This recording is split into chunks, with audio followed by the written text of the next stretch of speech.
Tapi engko dak layak. Layak. Nggih.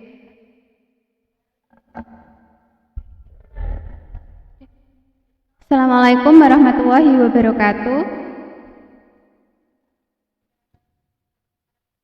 Selamat pagi anak-anak. Kali ini Bu Yati akan melanjutkan materi pada pagi hari ini ya. Jadi minggu kemarin kan sudah saya jelaskan tentang cara pembuatan magnet. Nah, pada pagi hari ini saya akan menjelaskan tentang induksi magnet dan gaya Lorentz ya. Nah, menurut Hans Christian Ørsted ya, yang menunjukkan bahwa arus listrik itu dapat menimbulkan medan magnet. Bagaimana caranya? Caranya itu dengan mengamati pergerakan jarum kompas. Nah, saat diletakkan di dekat kabel yang dialiri arus listrik. Nah, percobaan ini kemudian dikenal ya, anak-anak dikenal dengan percobaan Ørsted, di mana arah medan magnet dan arah arus dapat ditunjukkan dengan menggunakan kaidah tangan kanan. Nah, kalian bisa perhatikan caranya ya, itu sudah saya share di grup IPA ya, di grup IPA kelas 9 di WA ya, itu sudah saya share PowerPoint-nya. Jadi sampai ke ini, induksi magnet. Nah, caranya itu kamu bisa perhatikan gambarnya, karena ini PowerPoint-nya tidak bisa ditampilkan ya, jadi kalian sambil menyimak ini PowerPoint yang ada di yang sudah saya share. Jika pada kawat lurus ya, medan magnet terbentuk melingkari arah arus. Bagaimana dengan kabel yang dibentuk melingkar dan kumparan? Nah, coba perhatikan gambar ya anak-anak. Kalian perhatikan gambar 6.27a di mana medan magnet tampak melingkari kabel. Nah, kemudian kalau pada gambar 627b, medan magnetnya seolah-olah membentuk kutub utara dan selatan pada ujung-ujungnya. Kamu bisa perhatikan gambarnya ya. Tuh. Jadi ini ya, dapat disimpulkan bahwa menurut Hans Christian Ørsted itu menunjukkan bahwa arus listrik dapat menimbulkan medan magnet ya. Kemudian selanjutnya itu adalah tentang konsep gaya Lorentz. Nah, anak-anak sebelum saya lanjutkan, tolong kalian absen ya. Absen di komentar Facebook ya, nama dan kelas. Sebagai ini untuk dinilai keaktifan kalian ya, jadi harus absen. Kemudian untuk konsep gaya Lorentz ya, bahwa kawat berarus yang berada di dalam medan magnet akan mengalami gaya yang disebut dengan gaya Lorentz. Nah, gaya Lorentz ini menunjukkan bahwa semakin banyak sumber tegangan, maka semakin besar arus listrik dan besar gaya Lorentz-nya. Nah, arus listrik ini sebanding dengan gaya yang ditimbulkannya. Arah arus dan arah medan magnet saling tegak lurus.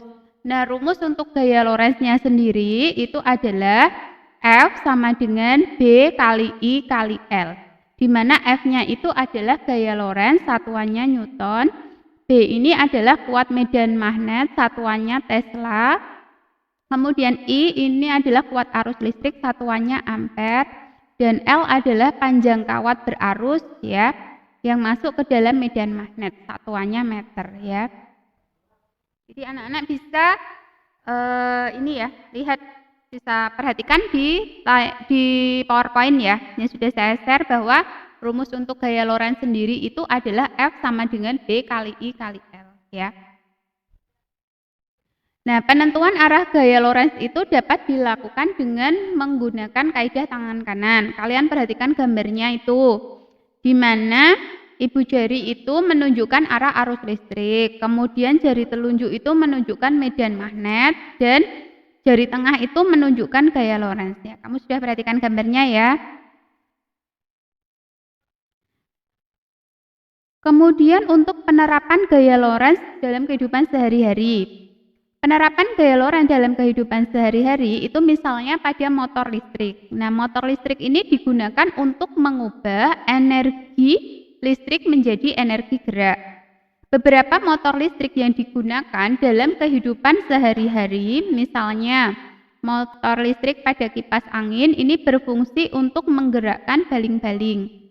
Nah, motor listrik ini memiliki beberapa komponen, diantaranya adalah magnet tetap dan kumparan. Jika arus listrik yang mengalir pada kumparan yang terletak dalam medan magnet, maka kumparan tersebut akan mengalami gaya Lorentz ya. Sehingga kumparan itu akan berputar.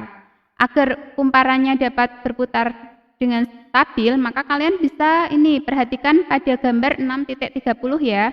Yang tiap-tiap ujungnya itu dibentuk melingkar. Nah, itu contohnya.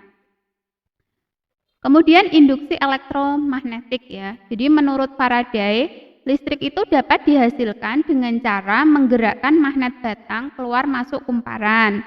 Nah, temuan ini diterapkan ya pada generator.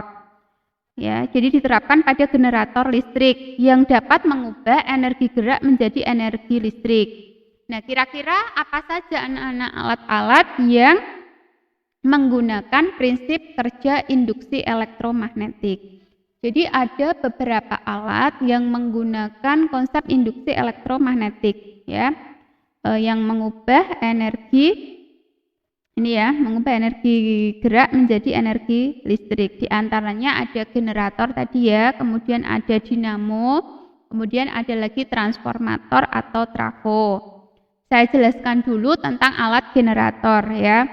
Nah, generator itu adalah alat yang digunakan untuk mengubah energi gerak atau energi kinetik menjadi energi listrik. Nah, energi gerak yang dimiliki generator itu dapat diperoleh dari berbagai sumber energi alternatif. Misalnya dari energi angin, kemudian ada energi air, dan sebagainya. Nah, generator ini dibedakan menjadi generator arus searah dan generator arus bolak-balik.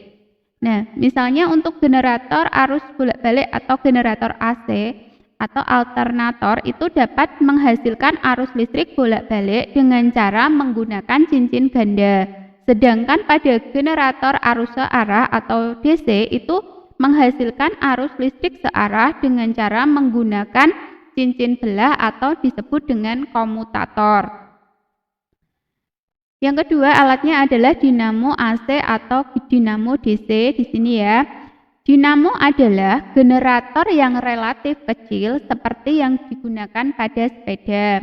Nah, sekarang pertanyaannya, mengapa lampu sepeda ya pada sepeda yang di kayu itu dapat menyala meskipun tidak diberi baterai? Nah, sekarang jawabannya gini ya anak-anak. Mengapa nyala lampu akan semakin terang? Pertanyaan yang kedua dulu. Mengapa nyala lampu akan semakin terang apabila kita mengayuh pedal sepeda dengan cara lebih cepat? Jadi, cara kerja dinamo dan generator itu hampir sama, termasuk penggunaan satu cincin yang dibelah menjadi dua atau komutator pada dinamo DC dan cincin ganda pada dinamo AC. Perbedaan dinamo dengan generator itu terletak pada dua komponen utama dinamo, yaitu rotor, yaitu bagian yang bergerak, dan stator, bagian yang diam. Nah, saat sepeda dikayuh dengan cepat, kumparan pada dinamo itu akan bergerak lebih cepat. Ya, sehingga gaya gerak listrik atau GGL induksi yang dihasilkan menjadi lebih kuat dan energi listrik yang dihasilkan akan menjadi lebih banyak. Nah, selain dengan mempercepat putaran ya, dengan cara mempercepat putaran kumparan, penggunaan magnet yang kuat ya, kemudian dengan memperbanyak jumlah lilitan dan penggunaan inti besi lunak dalam dinamo itu juga dapat mengakibatkan GGL induksi yang dihasilkan menjadi lebih kuat ya.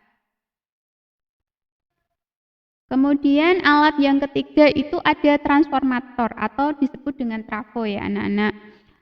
Suatu alat listrik yang dapat mengubah tegangan AC ke mengubah yang dapat mengubah taraf suatu tegangan AC ke taraf yang lain. Nah, trafo bekerja mengikuti prinsip induksi elektromagnetik. Tuh. Oke ya, kamu bisa lihat di situ trafo ya. Gambarnya di mana trafo itu ada trafo step up, ada trafo step down. Nah, kamu bisa perhatikan perbedaan dari trafo step up dengan trafo step down. Jadi kalau kalian perhatikan untuk yang step down ya, untuk step down itu jumlah lilitan primer dengan jumlah lilitan sekunder kamu bisa perhatikan ya. Jadi untuk lilitan primernya atau NP-nya itu kan lebih banyak ya daripada yang lilitan sekunder. Nah, untuk trafo step down kamu bisa perhatikan untuk lilitan primer dengan lilitan sekunder, di mana lilitan primernya itu kan jumlahnya lebih sedikit daripada yang lilitan sekunder. Jadi intinya transformator itu pada dasarnya terdiri atas lilitan primer dan lilitan sekunder yang dihubungkan dengan menggunakan inti besi ya. Di mana lilitan primer yang mendapat tegangan AC akan menginduksi lilitan sekunder. Perubahan arah AC membuat medan magnet yang terbentuk ini akan berubah-ubah ya, sehingga menghasilkan tegangan AC pada ujung-ujung kumparan sekunder. Nah, inti besi digunakan dengan tujuan untuk memperkuat medan magnet yang dihasilkan. Nah, besar kecilnya tegangan keluaran yang dihasilkan trafo itu sangat dipengaruhi oleh jumlah lilitan dari kumparan primer maupun kumparan sekunder. Nah, untuk rumus trafo kamu bisa perhatikan ya di situ. Untuk besar efisiensi transformator menjadi 100%, itu secara sistematis dituliskan di PowerPoint, kamu bisa perhatikan di mana WP sama dengan WS ya. Di mana VP kali IP kali T sama dengan VS kali S kali T. Nah, rumusnya disederhanakan menjadi VP per VS sama dengan IS per IP ya. Sehingga rumusnya IS per IP sama dengan VP per VS sama dengan NP per NS. Untuk keterangannya kamu bisa perhatikan ya di PowerPoint-nya. Nah, untuk tugasnya ya, untuk tugasnya hari ini sudah saya share ya anak-anak di grup IPA ya. Di grup WA IPA kelas 9 itu tugasnya ada Bu Yati memberikan tugas 5 soal esai ya. Itu dikerjakan di buku tugas ya anak-anak, dikerjakan di buku tugas, kemudian pengumpulannya itu nanti menunggu informasi lebih lanjut ya. Jadi tidak usah difoto, dikirimkan ke Bu Yati, tidak usah, tapi dikerjakan di buku. Nanti kalau saya koreksi, kalau pas dikumpulkannya itu nanti menunggu info dari saya ya. Tuh.